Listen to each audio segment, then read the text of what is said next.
Figure కత్తిలా ఉంది, ఎలా లైన్లో పెట్టాలి దీన్ని? హే, ఏంటి తిప్పడం? ఈ వయసులో ఇలా కాదు తిప్పాల్సింది. నేను చూపిస్తాను చూడు. ఈ చేయి ఇక్కడ పెట్టు, ఆ చేయి ఇక్కడ పెట్టు. ఇలా డింగ్ డాంగ్ ఇలా తిప్పాలి. ఇలా ఒకసారి, ఇలా ఒకసారి. Who are you? Instructor? No no no, yeah instructor. పట్టుకో.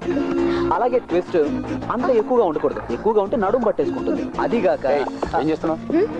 ఈ అమ్మాయి చేసి చూపించడానికి ఇక్కడ ఎవరు లేరు. యు ఏమనుకోకు, నేను వీళ్ళందరిలాగే నేర్చుకున్నాను. Okay, sorry madam.